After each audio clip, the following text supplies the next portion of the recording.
Hello students, आज से हम एकादशः पाठः महाभिनिष्क्रमणम शुरू करने जा रहे हैं। पुरा भारतवर्षे कपिलवस्तु नाम्नि नगरे शुद्धोदनो नाम राजा अभवत्।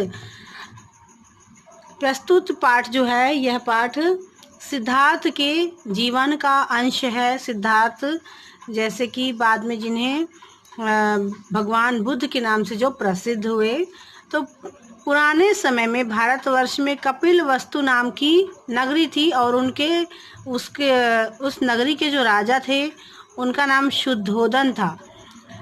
तस्य पुत्र सिद्धार्थ आसीत, उनका एक पुत्र था जिनका नाम सिद्धार्थ था। अयम गौतम इति वंश नामना ख्यातः आसीत, और उनका जो वंश था वह गौतम के नाम से विख्यात था।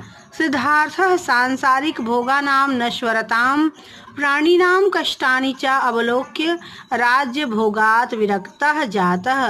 और जो सिद्धार्थ थे, वह जो सांसारिक भोग है वह नश्वर होता है, जो जन्म लेता है वह मृत्यु को भी प्राप्त होता है और सभी प्राणियों को बहुत ज़्यादा कष्ट होता है। यह उन्होंने जब देखा सिद्धार्थ ने, तो वह संसार से विरक्त हो गए, अपने राजपाट सब कुछ से उनका मन जो है वो विरक्त हो गया। अयमेव सिद्धार्थ अनंतरम गौतम बुद्ध नामना इति नामना प्रसिद्ध अभवत्। और उसके बाद उन्होंने संन्यास ग्रहण कर लिया और बाद में वही गौतम बुद्ध के नाम से प्रसिद्ध हुए। पुराणेषु एषः विष्णु अवतारपि कथ्यते, और पुराणों में इन्हें विष्णु का अवतार भी माना जाता है। नाट्यांशो अयम सिद्धार्थस्य परिव्रज्या ग्रहण पूर्वस्य मानसिक अवस्थां प्रकटयति।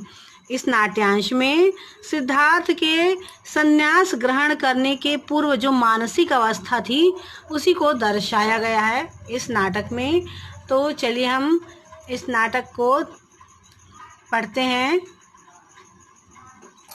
सिद्धार्थः स्वगतं चिन्तयत् हन्त कियति विडम्बना मानव शरीरस्य वासंतिकं यौवनं कुसुम सुकुमार मनोहरा देह संपत किमिदं सर्वं स्थिरम। तो ये कहते हैं, सिद्धार्थ मन में सोचते हुए कहते हैं, आह मानव शरीर की यह कैसी विडम्बना है, कैसी विडम्बना है मानव शरीर की।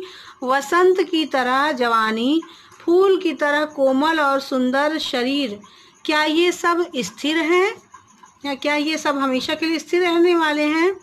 किम यशोधराया यौवनम अचलम, तो कहते हैं क्या यशोधरा का जो यौवन है वह हमेशा रहेगा।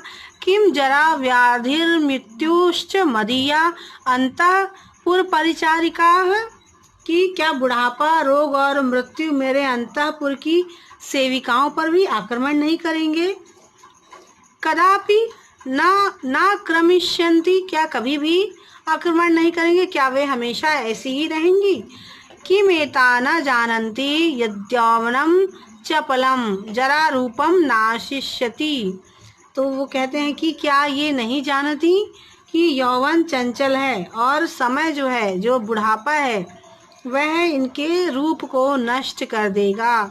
तो इस तरह की बातें उनके मन में आती हैं कि इन सब को भी बुढ़ापा आएगा, चाहे वो कितना भी सुंदर हो, कितना भी युवा हो, सबको एक दिन बुढ़ापा आएगा और सबकी जो सुंदरता है वो हमेशा नहीं रह सकती। यशोधरा कुमार कुमार किम चिंतयति भवान, तो यशोधरा कहती हैं कि कुमार आप क्या सोच रहे हैं। सिद्धार्थ न किमपि यशोधरे उद्विग्नम इव मे चेता, तो कहते हैं कि कुछ नहीं, मेरा मन उद्विग्न दुखी सा हो रहा है। इत एहि अत्रोपविश, तो कह रहे हैं कि यहीं आओ, मेरे पास बैठो। इदमेव विलोक्य आश्चर्यम अनुभवामि यशोधरे यत् वयं मनुष्या प्रतिदिनं ग्रसन्ति मृत्यु राक्षसीं जानन्तो अपि न शोचामः। यही देखकर ये मुझे आश्चर्य हो रहा है कि हम प्रतिदिन हम प्रतिदिन उस मृत्यु रूपी राक्षसी को के बारे में जानते हुए भी हम कभी भी नहीं सोचते हैं, क्योंकि हम कभी भी ये नहीं सोचते कि हमें भी बुढ़ापा आएगा, हमारी भी मृत्यु होगी, और जीवन के कार्यों में ही लगे रहते हैं। अद्य न जाने मदीये हृदय कश्चन वक्ति यत् जराम व्याधि मृत्युम च विजित्यैव मनुष्यस्य यौवनम विलासश्च शोभते। आज ना जाने मेरे मन में ऐसा लग रहा है कि कोई कह रहा है कि बुढ़ापा, रोग और मृत्यु को जीतकर ही मनुष्य का यौवन और विलास शोभा पाता है। नृत्य संगीत वादित्रेषु नानुरंजामि न च तुष्यामि क्रीडोद्यान द्रमुमैः प्रेक्षागृह पंजरैः स्नानगृह निर्झरैः। तो कह रहे हैं कि नृत्य संगीत आदि और मुझे वाद्य यंत्र यह सब मुझे प्रसन्न नहीं कर पा रहे हैं, ना ही उद्यान पेड़ और ना ही नाट्यशाला के पात्रों से और ना ही स्नान गृह के झरनों के खेल से मैं खुश हूँ। तो क्योंकि उन्हें यह आभास हो रहा है, यह चिंता हो रही है कि जो सारे मनुष्य हैं वह एक दिन मृत्यु को प्राप्त हो जाएंगे। तो यह बात उन्हें बार बार परेशान कर रही है और वह किसी भी नृत्य संगीत आदि किसी भी चीज़ से उन्हें कोई भी प्रसन्नता नहीं हो रही और वह एक अनजान से सोच में डूबे हुए हैं। यशोधरा तर्हि कुमार किम व्यवसिते व्यता भवता।